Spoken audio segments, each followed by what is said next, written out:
Governor Eric Holcomb met with evacuees staying at Camp Atterbury this week in Johnson County. The governor says he's proud of the work being done there and the outpouring of kindness he's seen from Hoosiers. All this on a weekend where we mark 20 years since the tragic events of September 11th, which of course led directly to the war in Afghanistan, which has just now come to an end. We're reflecting on all of this today with our panel: Jennifer Wagner, Mike Murphy, Robin Winston, Tony Samuel. Jennifer, we asked Senator Young about this earlier. The mood in this country after 9/11 was largely one of unity. And as we continue to suffer through this ongoing pandemic, it seems to be a very different mood now, 20 years later, is it not?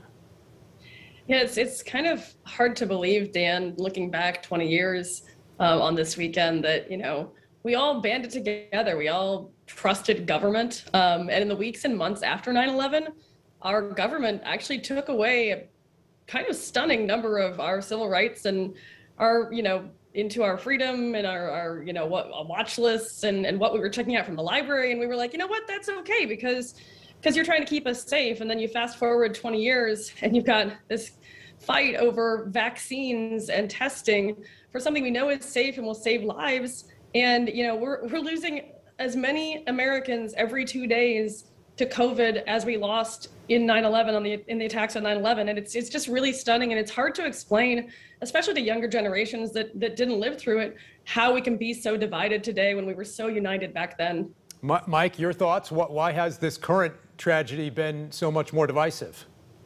Well, first of all, back on 9/11, we faced an external enemy, which we could all come together to fight. This crisis today is primarily an internal crisis in the sense that it's our own people who are deciding not to get vaccinated.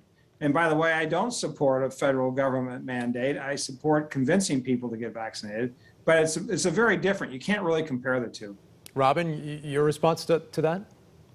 Well, Jennifer's right. I mean, this is perplexing. When you think about what we're talking about here, we're talking about saving your life. But 75% of the American people that are eligible for being vaccinated, I believe, have been vaccinated. We're talking about the pandemic of the unvaccinated that are still going on. And that's got to be addressed. I mean, think about it, Dan. We did safety belts. That's mandated. The General Assembly here just said you can't text and drive. That's mandated. So this is talking about saving lives backed by science. We need to get behind this with the same vim and vigor that we did on combating external forces on 9/11.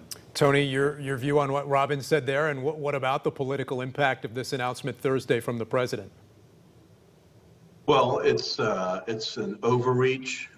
He's dividing the country further. He's pitting, again, the vaccinated versus the unvaccinated. And I've said on the show before, it's not a question. That's not the question. The question is there are folks with immunity either by vaccine or natural immunity, and we need to take that under consideration. The reason that people don't trust this president and this government is because he's flip-flopped on so many things. He's gotten so many things wrong, not just on the COVID issue, but on the economy, on the southern border. Why is he not talking about all of the illegal folks coming over the southern border? 200,000 a month, going to be 2 million in this year that are unvaccinated, that are spreading what, as I understand it, is the Lambda variant coming from Brazil, and that's maybe what we're going to face next. There's also not enough focus on where this came from. Instead of dividing this country, why aren't we looking more at China? Whenever you talk about China and whether this was intentional or in a lab or not, they shut down that debate right away. We need to focus not on dividing ourselves, but on where this came from and how it can be stopped in the future. Jennifer, what's your reaction to that? And is this a move the president had to make regardless of the political consequence or backlash that might exist now? Yeah, I mean, I'm also concerned about where this came from. I'm not really sure how that's going to affect, the thousands of people who are being hospitalized and ventilated and dying every day in this country right now. But, we can, I guess, engage in that distraction. Look, I think the president, first of all, did not just mandate that everyone has to get vaccinated. There is a testing element of this as well. You can either do one or the other. and it's your choice. So you still have that personal freedom. And yeah, I think he did. This has been the worst group project ever. For those of us who actually did the work, got vaccinated, and are trying to get us toward herd immunity, we got a bunch of C and D and F students out there that just won't do the job. And the rest of us are having to drag them along. So yeah, he had to do it. I don't like to be told what to do either. But, you know, this is where we are right now. Certainly more to come on the legal ramifications. Potentially, we'll see what happens here and elsewhere. We are also expecting big news at the State House this coming week on redistricting. We should get our first look at the maps for our congressional districts. Mike, what are you expecting to see this week when it comes to the fight over redistricting? Well, I expect the Republicans to use the power they have to design the districts they want, which you would expect. They're the majority. I would expect them to take some Republicans who they really are not fond of themselves and put them in districts that will get them primaries. And I also expect them to take out a few Democrats by putting strong Republicans in their seat in their districts.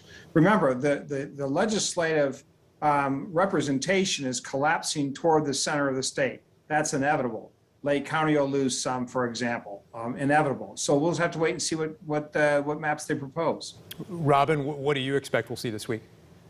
Well, Mike, being a former legislator, keenly understands this process, and he's right. The Republicans will draw maps that will benefit them to keep a supermajority. It's more about what that supermajority has done to wreak havoc on Hoosiers that should be concerned. And I hope that that's what people will see when they go to vote in 22.